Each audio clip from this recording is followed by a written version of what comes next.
Hi everyone, I am Dr. Rukmini Chaudhary and talking about ranula. So today's topic is ranula and I will be covering everything about ranula, what is this condition and how it occurs and what are the symptoms, how we diagnose the problem, home remedies and best effective homeopathy treatment, and later we'll discuss about allopathic mode of treatment. So you are requested to watch complete video for complete information, and if you are watching first time, don't forget to subscribe my channel and press the bell icon to get notified. Thank you. So what is ranula? See, I have already uploaded mucocele and mucus cyst, and that is mucus filled mucus sac.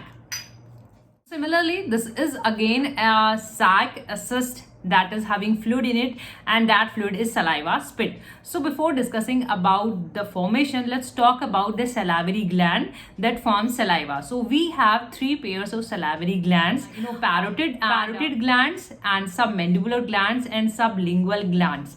These are the glands that form saliva spit.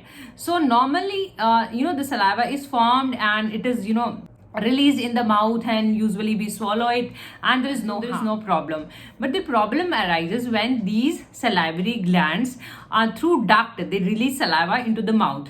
So what happens when the duct get clogged due to any sort of injury, any stone formation, any damage, any disease, due to any cause, any reason, these duct get clogged, means they are blocked. So saliva does not get into the mouth. There is no release in the mouth, and if this is not released, so the saliva clogged there, the accumulation of saliva over that injured gland, and usually happens it in like sublingual gland, that is below your tongue. Case the saliva gets accumulated over there and there is a formation of cyst, that is called ranula. So ranula is call it the saliva filled sac that is formed usually on the floor of your mouth and just under your tongue.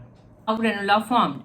The types of ranula. See, if it is a simple one that is only found under your tongue, then it is called the simple ranula. And if it goes like increasing and there is a more accumulation over the time, descend down into your throat, then this is called plunged ranula. So these are the two types of ranula. The number one is the common one, the simple one, and the second is plunged one. Symptom part, like what symptom, what difficult you have ranula. Already talked about the causes part, like the blockage.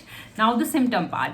The sign or symptoms you have, like this is a kind of swelling, and this swelling is the softer one. So this is the softer swelling under your tongue, and at times, rarely it disappears. It goes on its own, but in some cases, it tends to get increased with the time, over the time. So you have bigger one with the time, but it grows like slowly over the time, slowly and gradually it grows. So you have swelling, and that is soft one, and at times it goes down as discussed earlier, and that is called plunge. So at times you have a smaller swelling, and you have swelling, at times you have pain. Usually this is painless, but at times you can have pain, and there's a discomfort. On further diagnosis part, this is diagnosable by even patients itself. The patient, they themselves see that there's a swelling under your tongue when you open your mouth, and at times it is seen by your patient's attendants, your dentists, your regular physicians,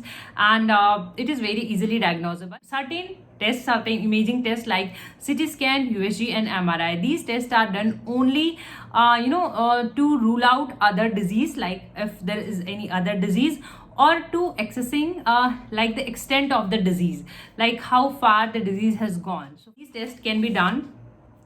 Part, see, in allopathy they usually drain it. If you have any kind of accumulation, usually if there is a fluid accumulation, it is drained through needles. And if you have a bigger one and there's a very discomfort in your case, and it is the gland is removed, the sublingual gland, the moved by the open surgery. So that gland is the diseased gland, the affected injured gland is removed by the open surgery. And these are the things that is done in allopathy. And on the homeopathy part, best effective homeopathy medicine. See, there are there are multiple medicines you can use, but these homeopathy medicines, they work on individual approach, like what is your case and how long it's been and what other symptom you have, and what are the peculiar symptom about yourself. Carb, see, calcarea carb, This is the medicine, Calcarea Carb is the name, and 30 or 200 is the potency. You can start even with the lower, like if you have 6 or 12, whichever is available, just use that potency. You can start with the lower. It is even start with the lower potency, and this is the color is, it varies with the company, so you can use wherever you belong. Just focus on the medicine, can be anything, like, so just use 1 or 2 drops with the help of dropper direct on tongue before having meal, and 2-3 times in a day before having your meal, 30 minutes prior, and just use it. The medicine link are given on the description box if you're watching on YouTube, so you can use that medicine and just use it like 2 or 3 weeks, and if you see some changes, just continue that medicine. And if you don't find any symptom, any improvement, but you think that yes, medicine is still similar to your case, in that case you can increase medicine's potency. So this is how homeopathy works. Thuja, again, you have heard about Thuja, that Thuja is given in sort of, the warts and the moles, and, even in the growth, like any tumor, even in cancer cases. So Thuja works amazing, and Thuja is given when you have, like bluish discoloration. So in that case, you can use Thuja once again in oral, or this is oral form, 1 or 2 drops, twice or thrice. The carb is usually given in the softer tissue swelling. So as ranula is softer, so you can use this medicine. Maxol is given when you have, it's a chronic case, when you have ranula for a longer time and it has become hard. So in that case, you can use Maxol. Again, like with the help of dropper, 1 or 2 drops direct on tongue orally before having your meal, like hydrophobinum and Lysin. That is given when you have recurrent ranula, you get cured, and again you have this problem. So in that case, you can use hydrophobinum gracia. Ambra gracia is the medicine that is given when you have ranula plus fetid breath. You have these cases, these medicines.